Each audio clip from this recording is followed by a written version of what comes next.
I come from a multiracial family because both of my parents were and are biracial and bicultural. My mother is Potawatomi and Irish, and my father was Arab American and Eastern European. As a child, my educational experiences were commonly confusing and at times outright harmful. I credit a lot of my education occurring outside of the classroom with my immediate family and my much larger extended family of grandparents, aunties, uncles, cousins, and non-blood relatives. Most of my teachers did not want me in their classroom because they did not believe I could handle the workload or I was the right fit for their classes. Thus, my father became the pesky parent until my sophomore year, and then in high school when my mother took up the job due to the deterioration of my father's health due to cancer, and also her access to the school as a teacher. This is a picture of my elementary school, Longkoy Elementary.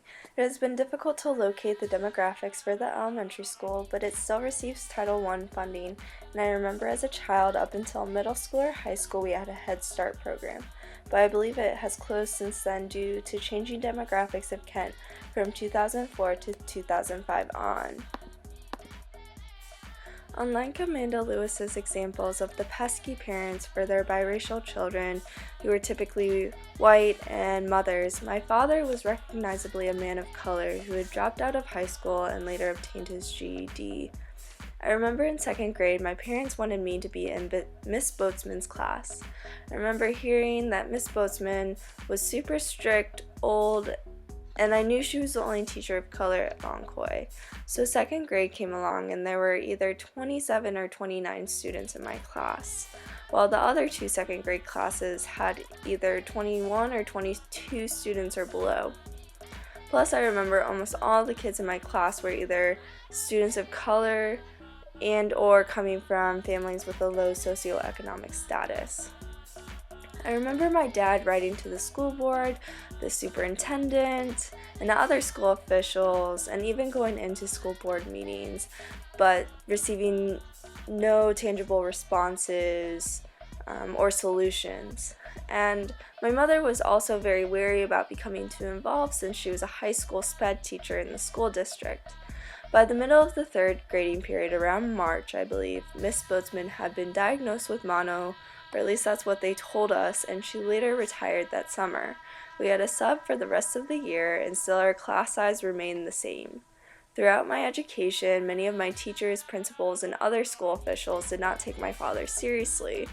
After Miss Boatsman's class, and when my brother started kindergarten, my father began volunteering at our school, when we were in the computer lab, in the music class, because he was a musician, even in our math classes. He was immersed in the school, but he was forever the pesky parent.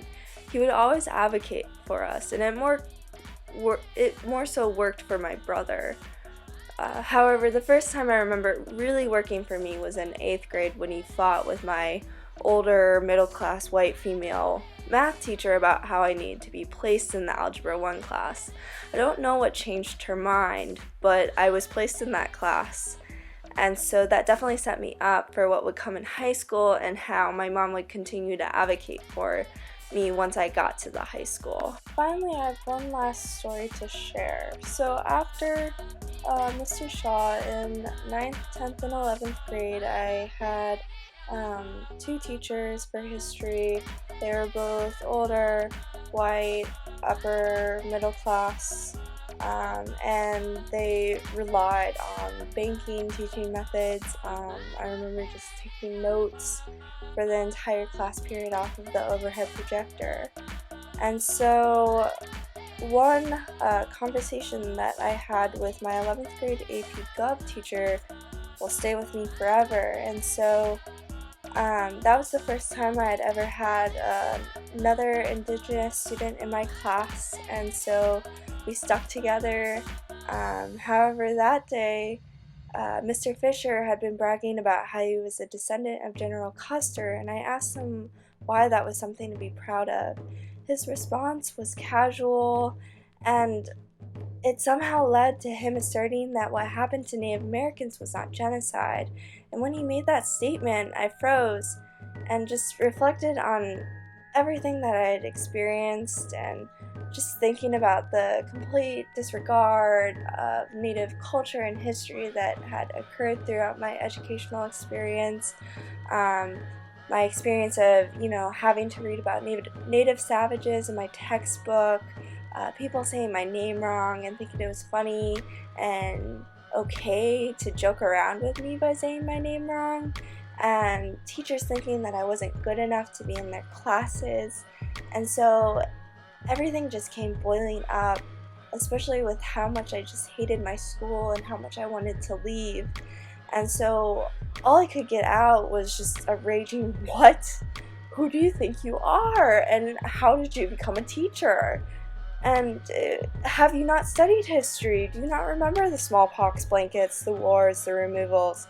And with as much knowledge that my family had given and passed on to me, in my community, and even Mr. Shaw, it still did not provide me with the language and the tools to handle the situations. And this really didn't come until college, after I had my first Native professor. And so, as I was screaming, you know, Mr. Fisher's just telling me, "Calm down, calm down. I'll send you to your mother's classroom or send you to the principal's office, or you can just calm down in your seat." And, I chose to calm down in my seat, but it was just, I was left feeling helpless in a lot of ways. And Nicole was, after class, just was like, I didn't even know what to do. I was afraid I was going to have to hold you back. And so it just made me really just reflect on the curricular violence that happens in our schools. And so what can we do to combat that? And not just curricular, but the colonial violence, the school as a colonial tool. And so I want to leave you with this quote.